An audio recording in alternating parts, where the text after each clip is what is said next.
Bismillahirrahmanirrahim. Assalamualaikum warahmatullahi wabarakatuh. Perkenalkan, saya Cynthia Dewi. Saya mahasiswi IAIN Senior Jati Cirebon dari Fakultas Hukum Ekonomi Syariah, jurusan Syariah. Di sini saya akan menerangkan secara singkat mengenai pelatihan dan pengembangan dalam manajemen sumber daya insani. Video selanjutnya akan menjelaskan tentang pelatihan dan pengembangan. Mari kita lihat.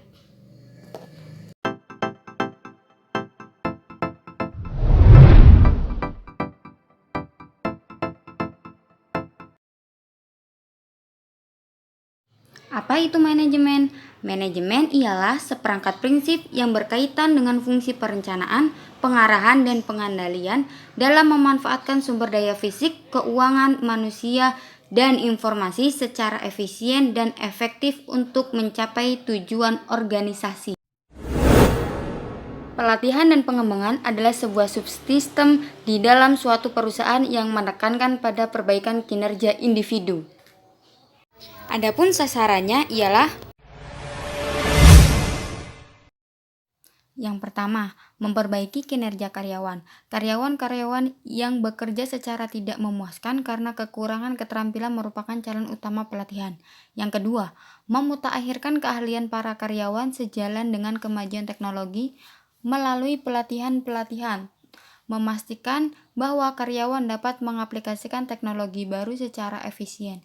Yang ketiga, mengurangi waktu pembelajaran bagi karyawan baru agar lebih kompeten dalam pekerjaan. Karyawan baru seringkali tidak menguasai keahlian dan kemampuan yang dibutuhkan untuk menjadi job kompeten, yaitu mampu menjadi output dan standar mutu yang diharapkan. Yang keempat, membantu memecahkan masalah operasional. Para manajer harus mencapai tujuan mereka dengan kelangkaan dan kelimpahan sumber daya. Yang kelima, mempersiapkan karyawan untuk promosi. Salah satu cara untuk menarik, menahan, dan memotivasi karyawan melalui program pengembangan karir yang sistematik. Yang keenam, mengorientasi karyawan terhadap organisasi. Selama beberapa hari pertama dipekerjakan, karyawan baru membentuk kesan pertama mereka terhadap organisasi dan tim manajemen. Yang ketujuh, memenuhi kebutuhan pertumbuhan pribadi. Pelatihan dan pengembangan dapat memainkan peran ganda dengan menyediakan aktivitas-aktivitas yang menghasilkan efektivitas organisasi yang lebih besar dan meningkatkan pertumbuhan pribadi bagi semua karyawannya. Adapun manfaatnya, yang pertama, meningkatkan kuantitas dan kualitas produktivitas. 2. Mengurangi waktu belajar yang diperlukan karyawan untuk mencapai standar kinerja yang dapat diterima. Yang ketiga, membentuk sikap, loyalitas, dan kerjasama yang lebih menguntungkan. Yang keempat, memenuhi kebutuhan perencanaan sumber daya manusia. Yang kelima, mengurangi frekuensi dan biaya kecelakaan kerja. Yang keenam, membantu karyawan dalam meningkatkan dan pengembangan pribadi mereka. Tujuan pengembangan hakikatnya menyangkut hal-hal berikut. Yang pertama, produktivitas kerja. Yang kedua, efisiensi. Yang ketiga, kerusakan. Yang keempat, kecelakaan. Yang kelima, pelayanan. Yang keenam, moral. Yang ketujuh, karir. Yang kedelapan, konseptual. Kesembilan, kepemimpinan. Kesepuluh, balas jasa. Dan yang terakhir, konsumsi.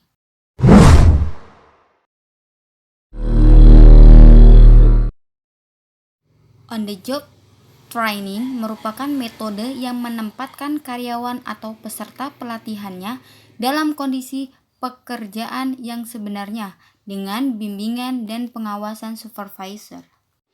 Demonstration and example merupakan metode pelatihan yang diberikan dengan cara peragaan dan penjelasan bagaimana cara-cara yang akan dilakukan untuk melaksanakan pekerjaan tersebut. Fast learn merupakan metode pelatihan yang dilakukan di luar lingkungan kerja. Pendidikan dan pelatihan yang diberikan tidak jauh berbeda dengan pekerjaan yang nantinya akan dilakukan oleh karyawan tersebut. Simulation merupakan metode kegiatan pelatihan yang menunjukkan kondisi belajar yang terlihat sama dengan kondisi pekerjaan. Metode ini akan digunakan untuk belajar secara teknikal. Karyawan akan meniru konsep sebenarnya dari suatu pekerjaan yang akan mereka lakukan.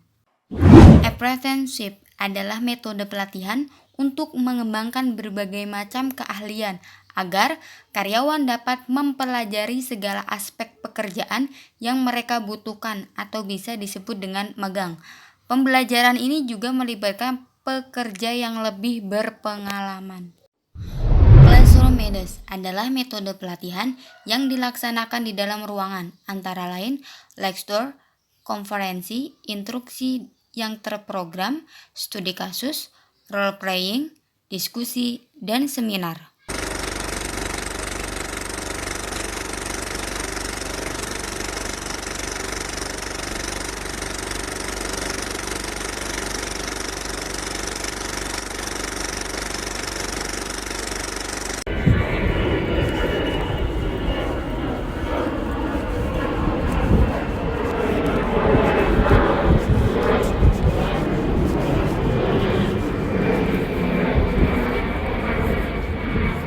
Di sini saya akan membacakan kesimpulan dari video yang sudah kalian tonton.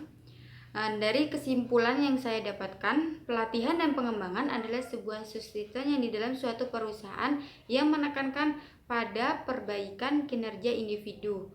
Subsistem ini amat penting karena perusahaan besar dan berkelanjutan akan membutuhkan karyawan dengan kinerja yang luar biasa. Pada sebuah lembaga, perusahaan, atau organisasi, pelatihan dan pengembangan sangat diperlukan oleh karyawan agar mereka dapat meningkatkan kemampuan, keterampilan, dan pengetahuan. Pelatihan dan pengembangan memiliki tujuan yang utama, yaitu untuk meningkatkan kinerja produktivitas setiap karyawan pada setiap tingkat divisi dalam organisasi atau perusahaan. Secara umum, tujuan dari pelatihan dan pengembangan adalah untuk menyediakan sumber daya manusia yang siap dan mampu untuk ditugaskan, baik sesi kompetensi, manajerial maupun perilaku. Nah, mungkin sekian dari saya mengenai pelatihan dan pengembangan dalam manajemen sumber daya insani kali ini. Kurang lebihnya saya mohon maaf. Terima kasih. Wassalamualaikum warahmatullahi wabarakatuh.